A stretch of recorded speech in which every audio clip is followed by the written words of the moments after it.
We are inundated with pictures that look like this and this. But are plastics all bad? Welcome to Steve Talks. Today we're talking about plastic. According to National Geographic, plastic production has increased to 448 million tons in 2015 from 2.3 million tons in 1950. To put that in context, that is equivalent to 448 million baby humpback whales, 448 million great white sharks, 448 million Volkswagen Beetles.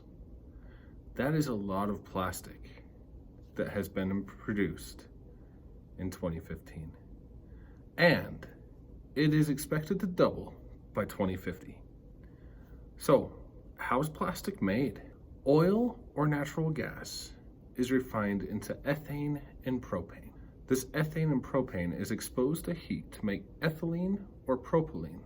Once in that form, it's combined with a catalyst, which turns into a polymer fluff. This fluff is then cooled down and extruded into long tubes. These plastic tubes are then sent to manufacturers to be molded into items for us, the consumer.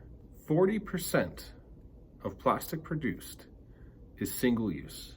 This means that it's meant to be used one time and then discarded. So where does all this plastic go? It's been used to produce lighter parts for airplanes, making them more fuel efficient and able to fly farther distances without consuming a lot of fuel.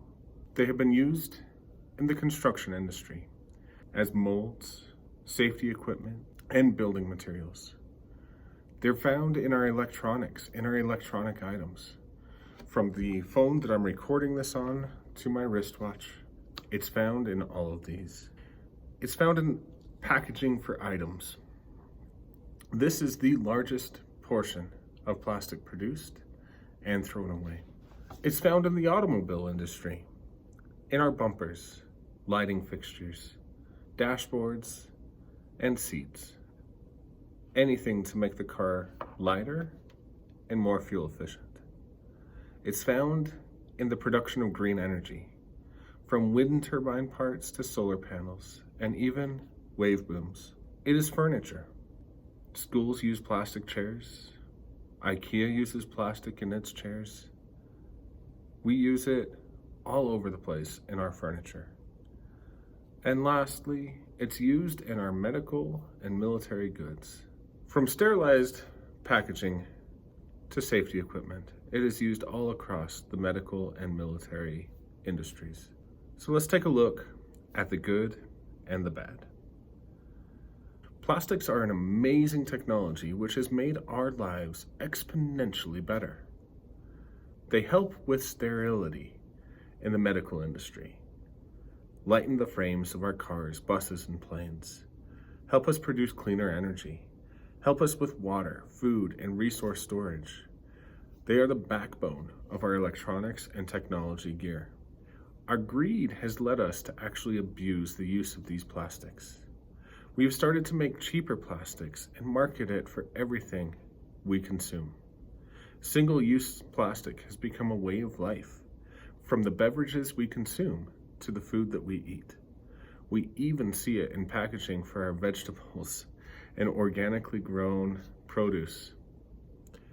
We create more plastic now than we recycle.